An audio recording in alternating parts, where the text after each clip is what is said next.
মৌরালা মাছটা যে নুন হলুদ মাখিয়ে রেখেছিলাম, কত জল বেরিয়েছে দেখুন। এই জলটাকে কিন্তু বের করে দিতে হবে।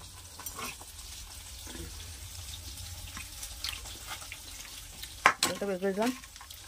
এবার নিলাম কি রসুন, কয়েক কোয়া পেঁয়াজ, রসুন,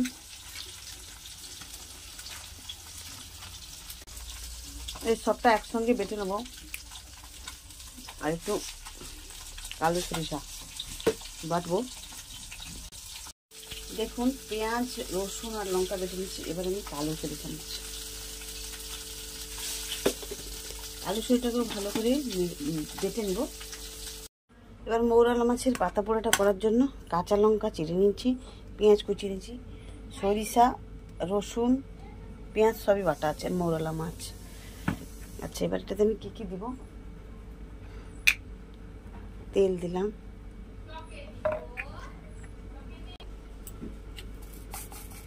একটু 5 ফোড়ন দিলাম,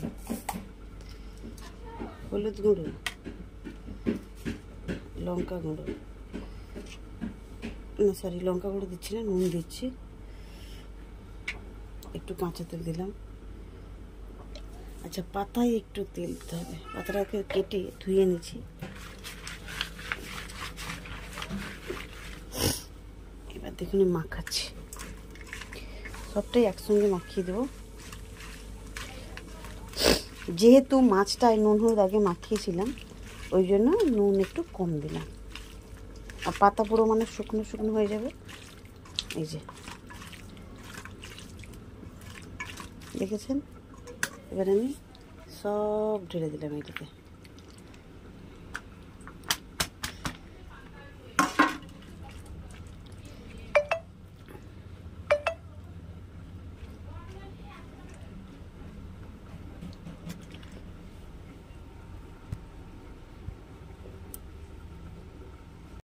এবার দেখুন কিরকম বাঁচছে।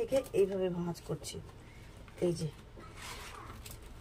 আমাদের তো আর উনুন নেই, তাই গ্যাসেই পাতাটা করবো। এইভাবে করে নিলাম।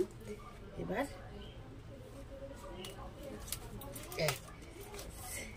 সেই কলা পাতার যে রুলটা বেরিয়েছে সেইটা দিয়ে আমি ভাজছি।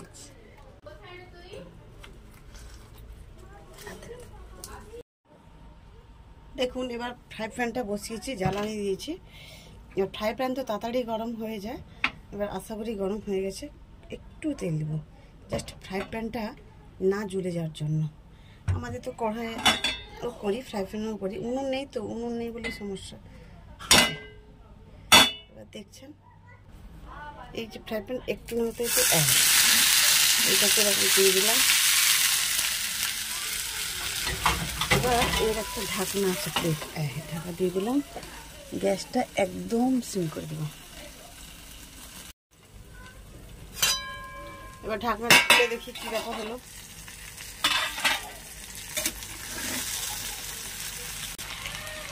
এই দেখুন উল্টে দিলাম। এই পাতাটা যেন পোড়া পোড়া হয়ে যায়। মেয়ে তো খেয়ে কলে চলে যাচ্ছে, কি জানি তার কপালে জুটবে কিনা।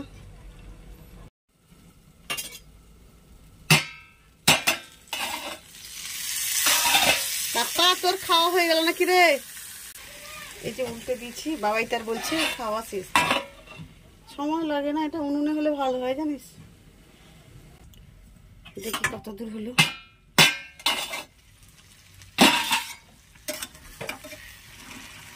হয়ে গেছে, সুন্দর হয়েছে।